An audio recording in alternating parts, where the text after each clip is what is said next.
দেখ কতখানি এখনো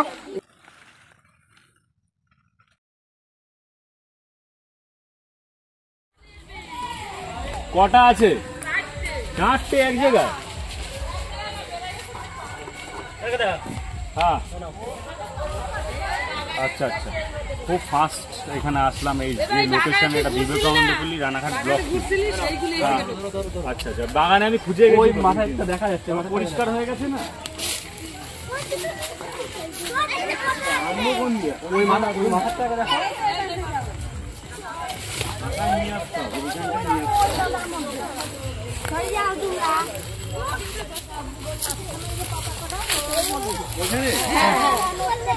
কটা আছে ওখানে? কটা আছে?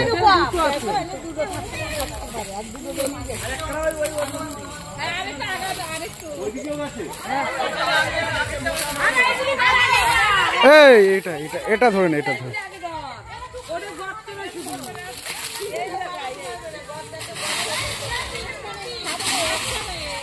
এখানে দাঁড়াও দাঁড়াও, ওরম হাত এগোলে তো হবে না, মাছের মতন না ধরে কামড়াবে। উদো বিরাট কামড়ে।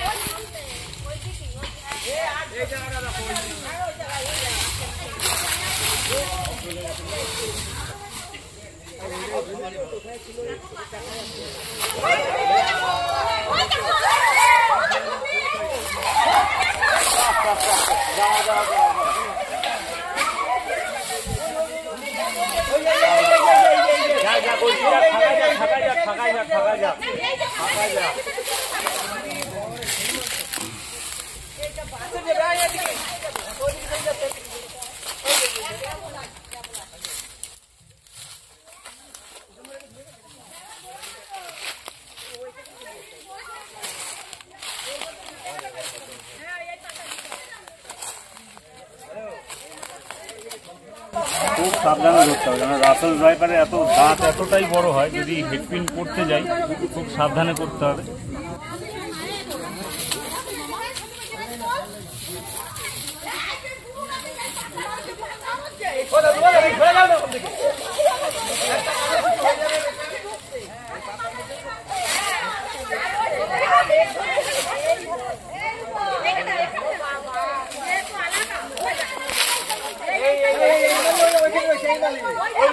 দেখছি দেখছি দেখছি আমি দেখছি, দাঁড়াও ফাঁকা নিয়ে যাই।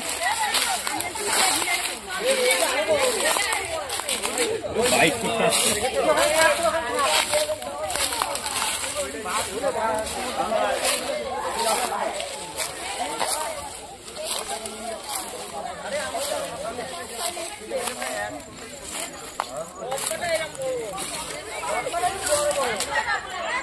সবকটাই বড়।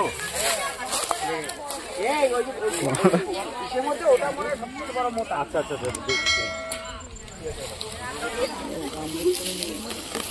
এই যে বস্তায় যখন ঢোকানো হয়, বস্তা কিন্তু খুবই আনসেফ, কিন্তু এত ফাস্ট।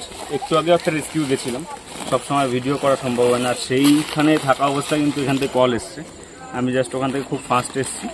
আর এই যে বস্তায় যখন ভরা হয়, টাচ করলেও কিন্তু ভেতর থেকে হিট সেন্সিংটা অনেকটা বেশি রাস্তা হয়ে পড়ে, ভেতর থেকে কিন্তু কামড়ে যায়। এরকমভাবে অনেকেরই কামড় হয়। একটা দৌড়ি দাও, বাঁধবো এখানে এখানে ওইখানে একটা রয়েছে, পাতার মধ্যে একটা আছে,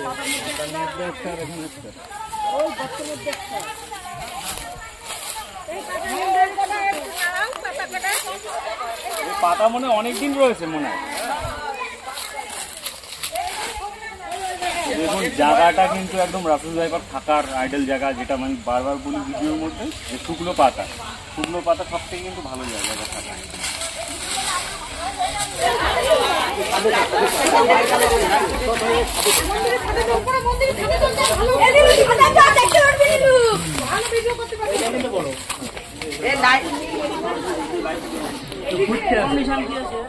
তো 4টে রাসেল ভাইপারের মধ্যে দ্বিতীয় রাসেল ভাইপার এই ট্যাঙ্কির সাইডে এই গর্তটা রয়েছে, এই গর্তের মধ্যে দেখতে পাচ্ছেন ঢুকে গেছে।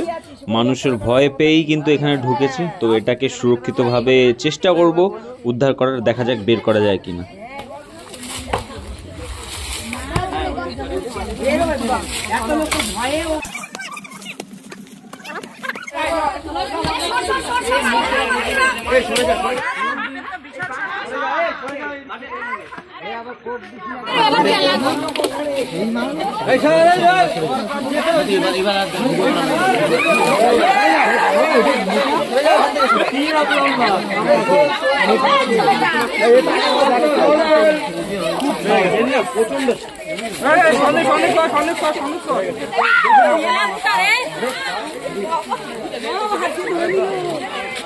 কথা বলবেন না,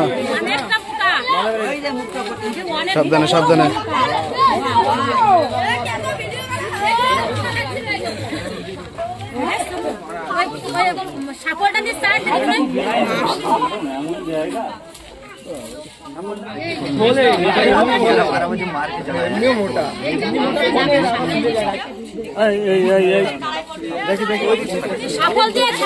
মাটি যাওয়া পড়ে গেছে করছে বডি টানলি। আরে বাইরে ছিল তখনই আটকা পড়ে গেছে যেখানে আটকে গেছে ও রিস্ক জায়গায়। দেখ কতখানি এখনো 3 ভাগ তোর মধ্যে আছে, 3 ভাগ মধ্যে আছে।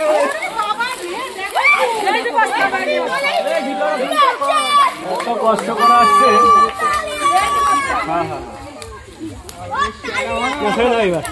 তখন থেকে আমি বস্তা দিয়ে খুব ধরার চেষ্টা করেছিলাম, বুঝলে? দেখে দেখ আমার হাতে পুরো 3 হাত। আর কোথায় আছে? দেখো পুরো ঢালাই নাই এখানে, নাইলে মুখ দিয়ে ওখানে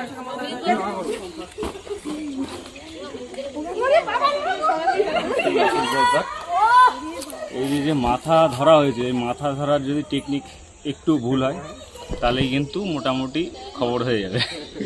মানে এতটাই দাঁত, আমাদের এশিয়ায় যত বিষধর সাপ পাওয়া যায় তার মধ্যে সব থেকে বড় বেশি দাঁত কিন্তু এটা।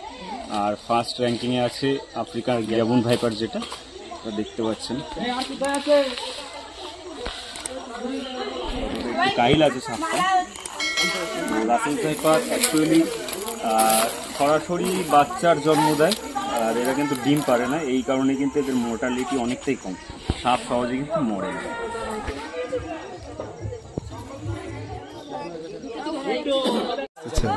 মাথা ছাড়ার সময় কিন্তু অনেক সময় বিপদগুলো হয়, তো মাথাটা খুব ফাস্ট আমাকে ছাড়তে হবে।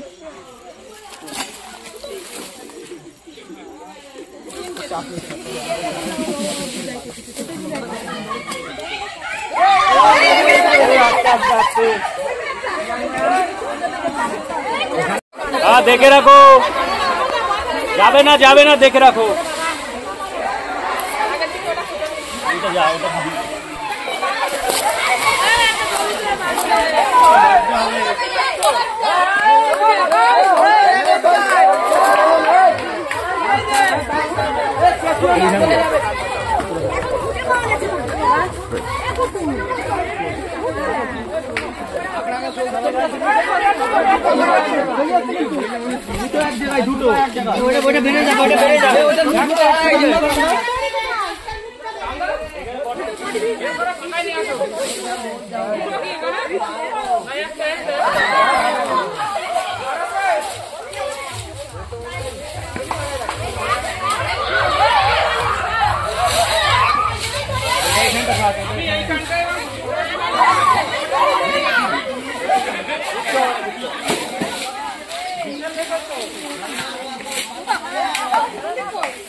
তিনটে টোটাল পাওয়া গেছে, একটা ফিমেল আছে আর দুটো কিন্তু মেল, একটা ফিমেল দুটো মেল পাওয়া গেছে। এখন এই শীতে এই পাওয়া যাচ্ছে। রাসেল ভাইপার, আজকে আরো 3টে পেয়েছি। এইখানে 3টে আর পাইছি, এইখানে আরেকটা 3টে। আছে। এই যে আরেকটা আছে। ওর মধ্যে হ্যাঁ, টোটাল এই পাতা ভিতরে ছিল। আরেকটা আছে, 3টে ধরা হয়েছে। এই পাশে ছাড়া। এই পাশে ছাড়া।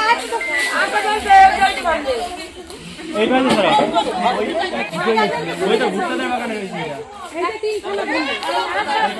তো সাপগুলোকে উদ্ধার করার পরে আমরা দ্রুত এই জায়গায় ছাড়তে চলে এসেছি। এটা গঙ্গার তীরবর্তী এলাকা, যেখানে ছাড়লে এরাও সুরক্ষিত থাকবে এবং মানুষেরও কোনো ভয় থাকবে না এদের কামড়ের।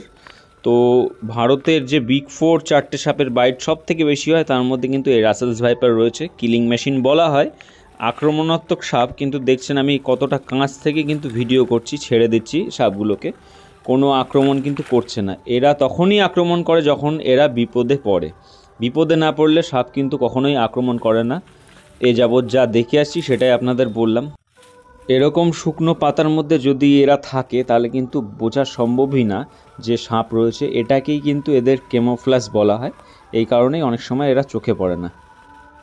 তো আপনারা দেখলেন এক জায়গায় 4টে রাসেলস ভাইপার। অনেকের মনে কিন্তু প্রশ্ন জাগতে পারে যে লোকালিটির মধ্যে এত রাসেলস ভাইপার কী করে আসছে। হ্যাঁ, এখন কিন্তু সাপ কিন্তু লোকালিটিতে বাড়ির আশেপাশে কিন্তু বেশি দেখা যাচ্ছে। বিভিন্ন জঙ্গল কিন্তু ধ্বংস হয়ে গেছে, সেগুলো নেই বললেই চলে। আপনি আপনার 10 বছর আগের আপনার জায়গায় স্থানীয় যে লোকালে থাকেন আপনি, সেই জায়গার ম্যাপটা দেখবেন আর এখনকার ম্যাপটা দেখবেন, কত জঙ্গল ধ্বংস হয়ে গেছে সেটা বুঝতে পারবেন।